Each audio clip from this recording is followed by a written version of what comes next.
Hello friend, welcome to my YouTube channel. आज मैं आपको बताने वाला हूँ गंगा की गोद में जन्मा राजकुमार राजा शांतनु की कहानी के बारे में। वीडियो को जानने के लिए वीडियो के अंत तक बने रहे। एक दिन राजा शांतनु गंगा नदी के किनारे शिकार कर रहे थे। तभी उन्होंने दिव्य नदी गंगा और देवी गंगा को देखा। शांतनु को तुरंत उन पर मोहित हो गए। उन्होंने गंगा के पास जाकर कहा कि हस्तिनापुर का भविष्य उनके हाथों में है। उन्होंने गंगा को विवाह का प्रस्ताव दिया और उन्हें हस्तिनापुर की रानी बनने के लिए आमंत्रित किया। गंगा ने उनसे अगले दिन आने को कहा। अगले दिन राजा शांतनु ने गंगा को फिर से प्रस्ताव दिया। वह मान गई, लेकिन उन्होंने एक शर्त रखी कि राजा उनसे कभी सवाल नहीं करेंगे। शांतनु ने गंगा को वचन दिया कि वह उनसे कभी सवाल नहीं करेंगे और न ही उनके किसी भी कार्य के बारे में उनसे कोई कारण पूछेंगे। गंगा ने राजा को यह भी चेतावनी दी कि यदि भविष्य में उन्होंने उनसे सवाल किया तो वह जवाब देने के बाद उन्हें छोड़ देगी। राजा शांतनु ने गंगा से विवाह किया और पूरे राज्य ने अपनी नई रानी का स्वागत किया। महीने बीत गए और राजकुमार के जन्म की प्रतीक्षा कर रहा था और समय बीतने के बाद साथ ही गंगा ने अपने पहले पुत्र को जन्म दिया। हस्तिनापुर आनंद से भर गया। अगली सुबह राजा ने गंगा को अपने पुत्र के साथ नदी की ओर जाते देखा। राजा असमंजस में पड़ गए और उनके पीछे गया, जहां उसने देखा कि गंगा अपने पुत्र को डुबो दिया है। राजा ने वचन दिया था कि वह गंगा से कभी कोई प्रश्न नहीं करेगी। यही बात गंगा के दूसरे, तीसरे, चौथे, पांचवें, छठे और सातवें पुत्र के जन्म के समय भी हुई। राजा गहरे शोक में डूबा हुआ था। मंत्रियों ने राजा को की चुप्पी पर सवाल उठाना शुरू कर दिए। पूरे राज्य में गंगा और उसके हट के बारे में चर्चा हो रही थी। यह वह दिन था जब आठवें पुत्र का जन्म हुआ था, लेकिन महल में लालटेन की रोशनी के बीच उदासी छाई हुई थी, क्योंकि लोग शोक और भय से रो रहे थे। दासियां फुसफुसाते हुए कह रही थी कि गंगा इस आठवें बच्चे के साथ भी वही करेंगी। इस बार राजा गंगा के पीछे नदी तक गए और उसे बच्चे को डुबोने से रोका और उससे अपने बच्चे को डुबोने का कारण पूछा। उसने राजा को शादी से पहले किए गए वादे की याद दिलाई, लेकिन एक पिता होने के नाते वह अपने बेटे को अपनी आंखों के सामने डूबते हुए नहीं देख सकता था।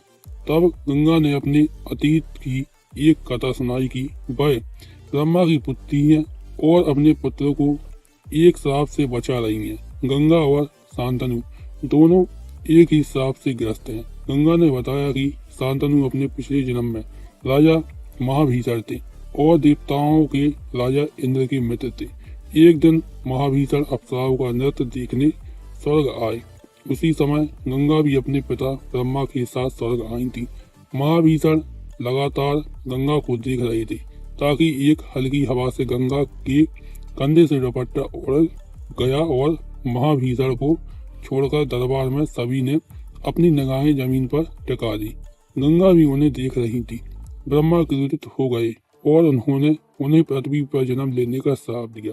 ऋषि वशिष्ठ ने उनके 8 पुत्र को भी पृथ्वी पर जन्म लेने के लिए प्रेरित किया। गंगा ने उन्हें जन्म देने का वचन दिया और उन्हें श्राप से मुक्त करने के लिए उन्हें जल में डुबो देने का वादा किया। जब राजा शांतनु ने गंगा से प्रश्न किया, तब वह श्राप से मुक्त हो चुकी थी। वह अपने 8वें पुत्र को अपने साथ ले गई और राजा से वादा किया कि उचित समय पर उसे लौटा देंगी। उसने उसका नाम देवराट रखा। जब भी शांतनु को गंगा और अपने बेटे की याद आती, वह जाता गंगा नदी के तट पर जाकर जल धाराओं में उसे खोजने का प्रयास करे। एक दिन राजा शांतनु गंगा के तट पर थे।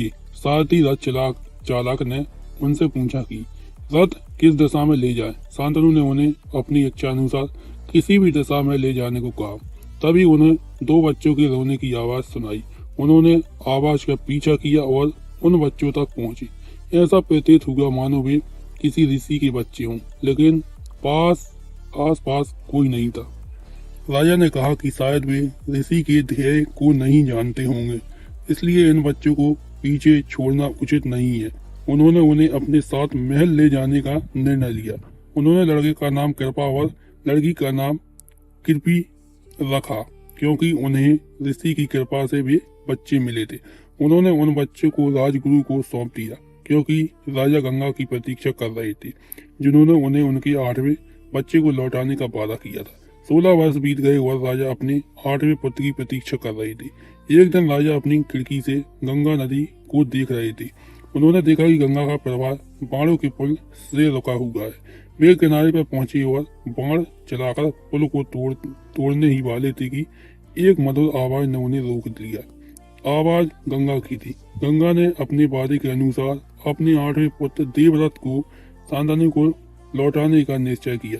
उन्होंने इस किशोर की ओर इशारा किया, जिसने बाणों का वह पुल बनाया था, और अगले ही बाण से उसने उसे तोड़ दिया था। राजा ने अपने पुत्र देवव्रत को गले लगाया और उससे पूछा कि उन्होंने बाण चलाना कहाँ से सीखा। देवव्रत ने उत्तर दिया, ऋषि भार्गव से। गंगा ने बताया कि देवव्रत ऋषि वशिष्ठ से वेद, परशुराम से युद्ध, काल और गुरु बृहस्पति से राजनीति सीखी है, क्योंकि वह जानती थी कि हस्तिनापुर पर एक योग्य राजकुमार का शासन होना चाहिए और देवव्रत वास्तव में योग्य। गंगा ने देवव्रत से अपने पिता के साथ जाने को कहा और बताया कि वह भी उन्हीं की तरह अपने कर्तव्य से बनी है और अब देवव्रत को भी अपने पिता के प्रति अपना कर्तव्य निभाना चाहिए। अगर आपको मेरा वीडियो अच्छा लगा हो तो वीडियो को लाइक कीजिए, चैनल को सब्सक्राइब कीजिए और वीडियो को ज्यादा से ज्यादा शेयर कीजिए।